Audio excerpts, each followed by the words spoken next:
Você já foi chamada de louca, de histérica? Os homens fazem isso com as mulheres desde sempre. Oi, eu sou Sibila Moser.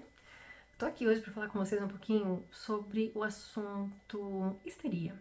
Acho que você já deve ter ouvido falar muitas vezes, principalmente homens, chamando mulheres de histéricas, de loucas. Desde sempre os homens chamam as mulheres dessa forma. Mas de onde vem esse termo histeria? Histeria vem da palavra hysteris, que significa útero. Na Grécia Antiga, né, os médicos, os estudiosos, acreditavam que o útero andava por dentro do corpo da mulher e conforme a área do corpo que o útero estivesse, a mulher teria algum sintoma. Se o útero vai para a cabeça, a mulher enlouquece. Se o útero vai para os braços, ela tem paralisias. Esse estudo não foi avançando tão rápido quanto poderia, mas a gente teve uma grande revolução que foi no período da construção da psicanálise, onde Sigmund Freud, investigando ali aquelas situações de doenças que não pareciam ter fundo orgânico, acompanhando o famoso médico Charcot, acompanhou as terapias de hipnose, onde ficava claro que realmente não existia um problema orgânico, mas sim algum problema psíquico. A partir de então, eles começaram a investigar outras formas de entendimento sobre a mulher, não que não acontecesse com homens, também os quadros histéricos, as paralisias, a perda de voz, né, às vezes não escuta também, né, acontecia muito mais com mulheres do que com os homens. E isso foi dado o nome, né, novamente, de histeria nesse momento. Dentro da teoria freudiana, existe também esse nome usado para designar um tipo de característica de personalidade específico, que eu não vou entrar aqui em detalhes agora. Mas o ponto é que nós usamos essa palavra ainda hoje toda vez que vemos uma mulher tendo uma crise nervosa, tendo atitudes mais agressivas, se posicionando com muito mais intensidade na sociedade, ou quando ela age apenas por impulso. É uma maneira muito agressiva de tratar a mulher, chamando a mulher de histérica, de louca. Quando na verdade o que acontece é que quem está chamando ela por esses nomes, por essas formas pejorativas, e na sua grande maioria são os homens, é que eles não estão de fato querendo entender o que acontece com essa mulher, o que elas estão sentindo, por que elas estão insatisfeitas. É uma classificação reducionista que faz com que a relação homem-mulher não avance. E o grande perigo de tudo isso é que continuamos a viver a nossa vida aqui em 2025 acreditando que existe alguma questão na mulher que o homem não entende. Mas por que será que ele não entende? Talvez porque ele não quer entender. Porque a gente não teve uma cultura de ensinamento para que o homem entendesse o que é que se passa com a mulher. O que é, afinal de contas, a TPM? O que é, afinal de contas, essa alteração hormonal? Que parece que a mulher ela tem 4 ciclos dentro de um mês, sei lá. A gente vê uma diversidade de memes falando sobre as alterações de humor da mulher por conta da menstruação. Mas não é só a menstruação. A gente está vendo um avanço das mulheres cada vez mais no campo de trabalho, cada vez mais assumindo posições de responsabilidade.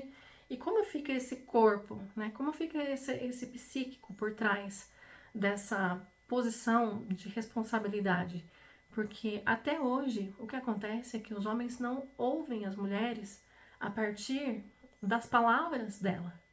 Quando um homem, mesmo um médico, mesmo um psicanalista, ele se embasa em fundamentos teóricos que foram escritos, na sua maioria, por homens e por homens de tempos muito remotos.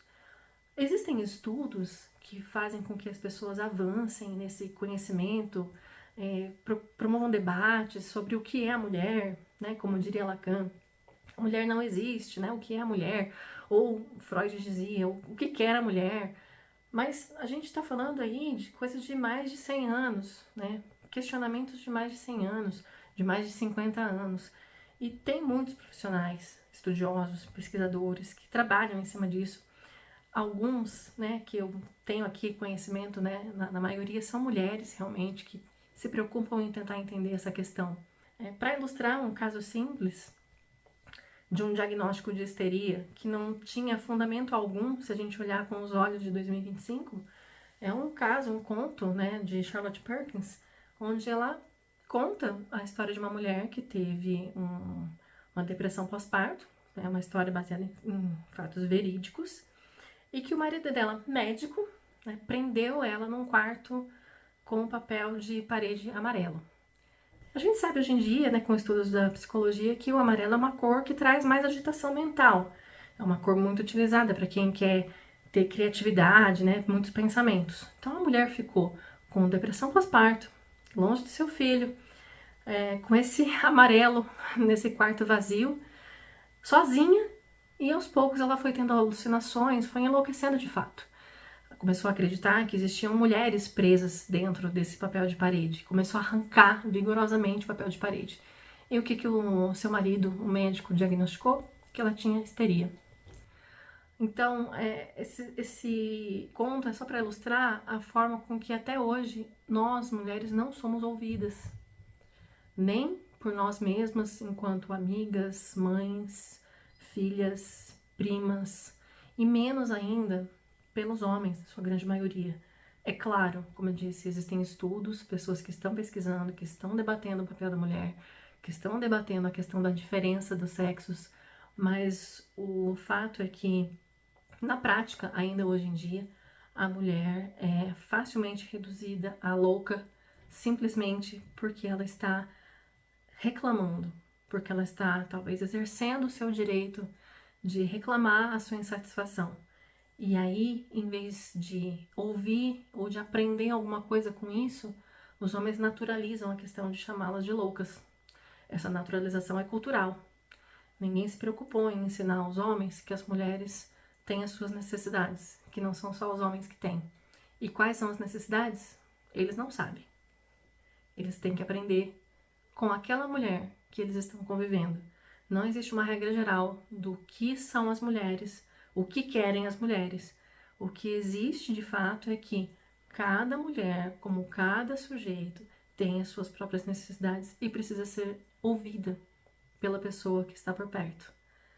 Então esse é só um momento de reflexão que eu queria trazer aqui para vocês, para a gente falar a respeito desse tema, que a gente usa essa palavra histeria, histérica, como algo vulgar, simples, que a psicanálise usa esse termo como uma classificação teórica para uma estrutura de personalidade, mas que ainda é necessário muito avanço nessa área para que realmente se entenda o que quer a mulher, o que é a mulher, como se faz a mulher, como a menina se faz mulher a partir de uma sociedade cultural ainda cheia de preconceitos, cheia de sexismos, e os próprios tratamentos em psicologia, em psicanálise, ainda trazem reflexos de pensamentos masculinos que não tinham exatamente um conhecimento sobre o que é a feminilidade, sobre o que é ser mulher.